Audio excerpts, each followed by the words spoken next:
পুলিশি হেফাজতে মৃত্যু, সিবিআই তদন্তে নির্দেশ হাইকোর্টের। 2 মাসের মধ্যে তদন্ত রিপোর্ট পেশের নির্দেশ সিবিআইকে। এসপির নজরদারি থেকে তদন্তভার গেল এবার সিবিআই এর হাতে। অবিলম্বে সিবিআইকে নথি হস্তান্তর করতে পুলিশকে নির্দেশ হাইকোর্টের। নদিয়ার মুরুটিয়া থানার পুলিশের বিরুদ্ধে পিটিয়ে খুনের অভিযোগ ওঠে। অগস্টে মাদক মামলায় অভিযুক্তকে খুঁজতে গিয়ে দাদাকে মার। 24শে অগস্ট বাঁশবাগানের মধ্যে শওকত মণ্ডলের মৃতদেহ উদ্ধার হয়। 18ই সেপ্টেম্বর পুলিশ সুপারকে তদন্তের নির্দেশ দেয় হাইকোর্ট। সেই রাতে অন্য একটি খুনের মামলায় শওকতের পরিবারের বিরুদ্ধে মামলা হয়। শওকতের পরিবারের কয়েকজনের বিরুদ্ধে মামলা দায়ের করে পুলিশ। আগাম জামিন চেয়ে হাইকোর্টে একজন যাওয়ার পরে সিবিআই তদন্তের নির্দেশ। পুলিশ হেফাজতে মৃত্যু, সিবিআই তদন্তের নির্দেশ দিল কলকাতা হাইকোর্ট। 2 মাসের মধ্যে তদন্ত রিপোর্ট পেশের নির্দেশ সিবিআইকে। এসপির নজরদারি থেকে তদন্তভার গেল এবার সিবিআই এর হাতে। অবিলম্বে সিবিআইকে নথি হস্তান্তর করতে পুলিশকে নির্দেশ দিল কলকাতা হাইকোর্ট। নদিয়ার মুরুটিয়া থানার পুলিশের বিরুদ্ধে পিটিয়ে খুনের অভিযোগ ওঠে।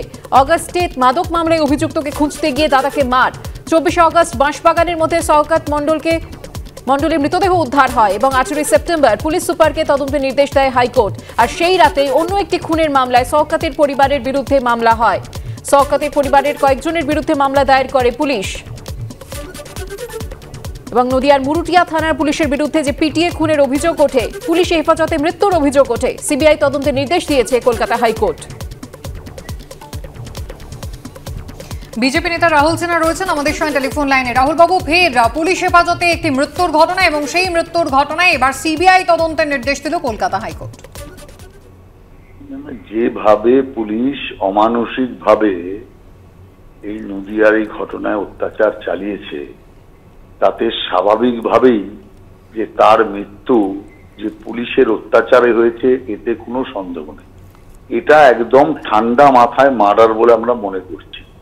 এর আগেও অনেকগুলো ঘটনা ঘটেছে, কিন্তু সেই ঘটনায় সিবিআই ইনকোয়ারি শেষ পর্যন্ত পাওয়া যায়নি।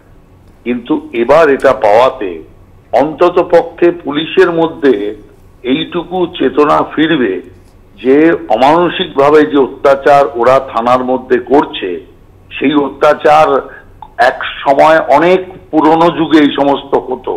সেই বর্বরতাকে এখন টেনে আনার কোনো যৌক্তিকতা নেই। অতএব যারা দোষী পুলিশ অফিসার, পুলিশ কর্মী আছে, তাদের কঠোর এবং দণ্ডনীয় শাস্তি হওয়া দরকার, দৃষ্টান্ত তৈরি হওয়া দরকার, যাতে অন্ততপক্ষে মানুষ সুবিচার পেতে পারে। এইভাবে যাতে থানাতে নিষ্পেষণের মাধ্যমে মানুষের জীবন না চলে যায়। ধন্যবাদ।